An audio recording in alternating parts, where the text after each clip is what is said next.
these are some of the things that every country had to go through, every society had to go through. And but if you talk about the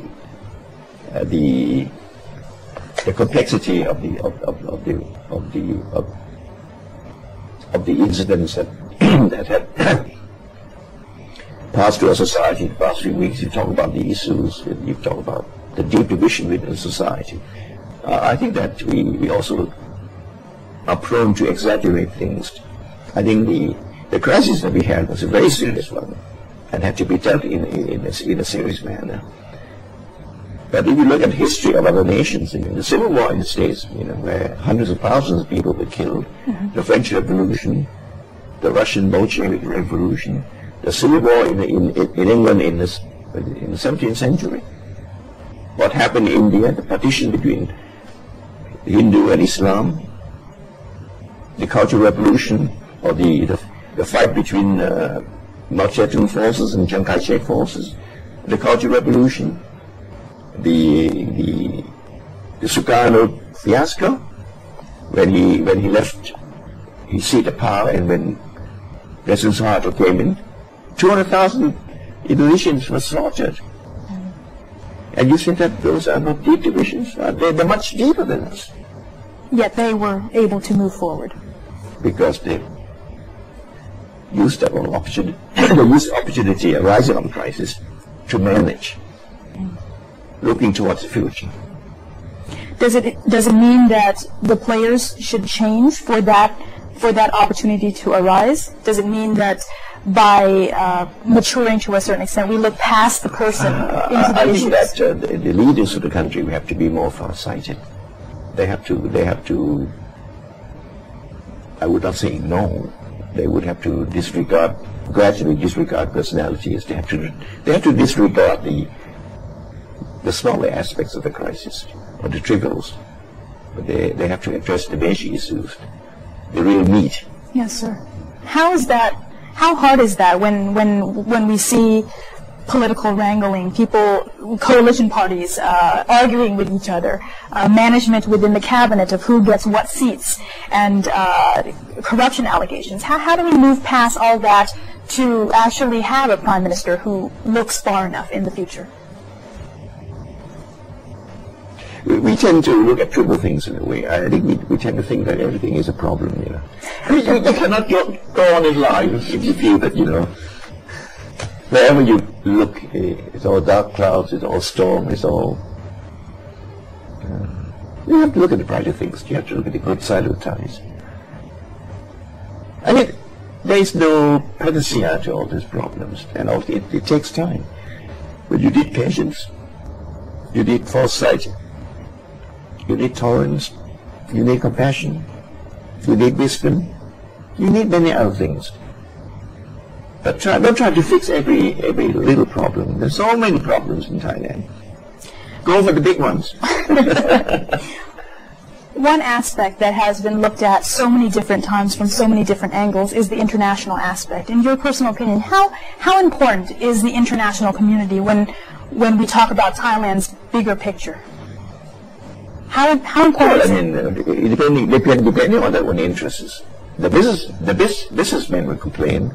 They always talk about the need to put things in order, to restore stability, to restore rule of law, to make the whole scenery more predictable. Otherwise, investment will not come in. You don't agree? No, it's not that I don't agree, but I think they exaggerate things. So investment will still continue to come to Thailand. Despite everything. It is slow down a little bit, but in the long run, we won't be. A businessman does not make a decision, or make an investment decision, or make a business decision solely on the basis of stability, or solely on the basis of rule of law. There are so many other factors which come into play. So we shouldn't give too much emphasis on one particular aspect of this. We read, we listened, and we smile. That doesn't mean that we don't attempt to correct all the things that they say. Mm-hmm. We listen to them, but we don't put too much of an emphasis on. No, we still have to tackle those problems. There's no doubt about it. But if we fix our house in order, but they'll come back. How long will it take? Because basically Thailand still has a very strong economy. Yes, sir. Very strong economy. And I think we in Thailand also exaggerate things when we talk about the failing states and we talk about civil war. It's all rubbish. It's all rubbish. What we had was very bad case of riots. You live in the States. I have been through the riots in in Los Angeles. Remember when the policeman brutality? Yes, sir. There were arsons, there were burns, there were lootings. More than a few hundreds were shot at and were shot dead. I have lived in New York. I have seen riots in Harlem, in the Bronx. I have seen Kent State. Remember the incident? I have seen the Black Panther.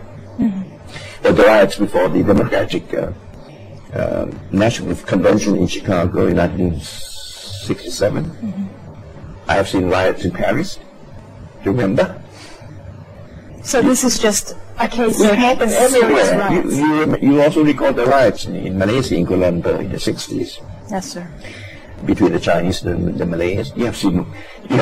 Singapore had gone through quite a few bouts of this disturbances, civil disturbances. Every country had to face. I'm not saying that we welcome them. I wish it hadn't happened in Thailand.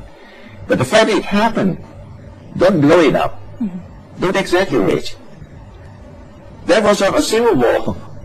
Far from it. It was a very bad case of civil disturbance. It was riots. There were criminal elements included in those gangs.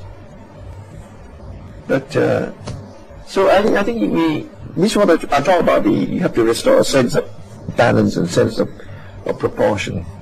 We tend to get overly excited. You wrote in that same column here, the traditional Thai values of tolerance, moderation, and compassion, which are intrinsic elements of our national culture, need to be stressed and promoted. So basically, using those three elements, you think that we can move forward smoothly.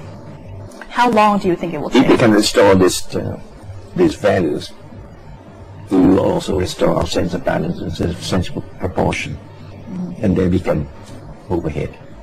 How long? Oh, I'm not a guru, so. Will it be far? Will it take 5, 10? It's going to be gradual, but how fast depends on the ability of the government, of the political leaders, of the political system, the civil society, the business people. It has to be a collective effort. When I have a task to do, I never ask myself how long it will take me. You just do it. I just do it. And you do your best. You try your best. On that note, I will say that this has been a very insightful edition of Headliners. We came here today looking to talk to a former prime minister who spearheaded the measures to actually bring Thailand forward from a very strong crisis in 1992. In reality, the person I spoke to just now is a leader, still a leader in every sense of the word. So if only Thailand could actually find a way to move forward, I think we're looking at a very, very optimistic outlook and a bright future for the land of smiles. Thank you very much, Your Excellency. Khop kun ka. Thank you for watching. I'll see you on the next edition of Headliners. Sawasdee ka.